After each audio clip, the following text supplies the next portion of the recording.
बार की बात है। एक बहुत ही आलीशान राजमहल था। उस महल में बहुत सारे लोग काम करते थे। राजा की अच्छी तनख्वाह देने के कारण सारी प्रजा खुश थी।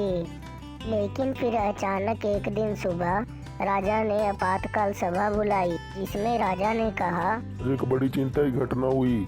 जब मैं सुबह उठा तो जब मैंने खजाना कक्ष देखा तो उसमें से कुछ खजाना गायब था। आखिर किसने चोरी किया? उसी दरबार में एक सेनापति उपस्थित होता है जो हमेशा ही मंत्री से ईर्ष्या करता है।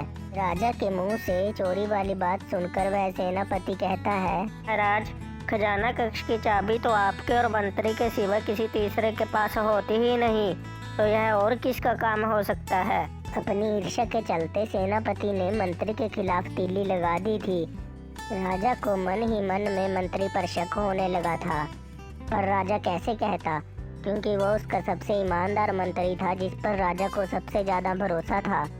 पर थोड़ी देर विचारने के बाद राजा बोला, सेनापति की बात में दम है। हे मंत्री, क्या तुम कुछ कहना चाहोगे?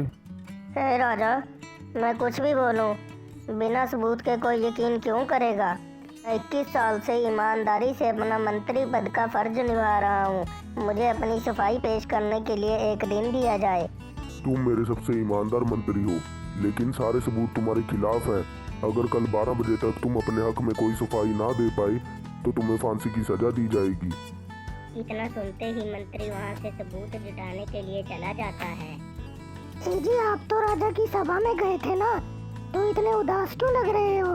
भाग्यवान, तुम्हें तो पता ही है मैं कभी कोई गलत काम नहीं करता, लेकिन खजाने की चाबी सिर्फ मेरे पास होने के कारण खजाने की चोरी का इल्जाम मेरे ऊपर लगाया जा रहा है। मेरे पास अपनी बेगुनाही के लिए सिर्फ 24 घंटे हैं, नहीं तो मुझे फांसी दी जाएगी। यह बात सुनकर मंत्री की पत्नी बहुत उदास होती है और अपने आंसू रोकते हुए मंत्री को दिलासा देती है। यह सब बातें मंत्री का लड़का सुन रहा था। देखते ही देखते दिन बीत गया और अगली सुबह राजा की सभा लगी। सेनापति और मंत्री पहुंच चुके थे। राजा सभा को शुरू करता हुआ बोला, हाँ भाई मंत्री, क्या तुम अपनी सफाई में कुछ कहना चाहते हो? महाराज, आजकल तो कुछ लोग मुझसे ईर्ष्या निभाने के लिए चोरी भी करने लगे। क्या मतलब? तुम कहना क्या चाहते हो? साफ साफ शब्दों में बोलो। महाराज, दरअसल कल जब मैं और मेरी पत्नी आपस में बात कर रहे थे, तभी हमारा लड़का मेरे पास आया और बोला, पिताजी, मुझे माफ कर दीजिए, मुझसे बहुत बड़ी गलती हो गई। मैंने ही कल आपके कक्ष से चाबी उठाकर सेनापति को दी थी। उसने मुझे हाथी पर झुलाने का लालच दिया था। थोड़ी देर बाद उसने मुझे वो चाबी वापस आपके कक्ष में ही रखने के लिए कहा। मंत्री की ये बात सुनते ही राजा को सेनापति की आंखों में डर दिखा। फिर राजा ने तरकीब लगाकर कहा, तुम दोनों में से जो कोई भी झूठ बोल रहा हो मुझे अभी बता दो, वरना अगर मैं पता करने पर आ गया तो अच्छा नहीं होगा। यह बात सुनते ही सैनिक मंत्री और राजा से माफी मांगने लग जाता है। वह बहुत डर जाता है। मंत्री, मुझे माफ कर दो। राजा, मुझे माफ कर दो। ये सब काम मैंने मंत्री से ईर्ष्या करते हुए किया।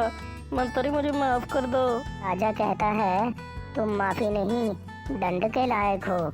लेकिन तभी मंत्री अपना बड़ा दिल दिखाते हुए बोलता है, महाराज, आप इसे क्षमा कर दीजिए, आप इसे दंड मत दीजिए, यह आपको खजाना वापस कर देगा। हे मंत्री, तुम इतना कह रहे हो तो मैं इसे मृत्यु दंड नहीं दूंगा, परंतु आज से ये हमारा सेनापति नहीं है और ना ही इस महल में रहेगा।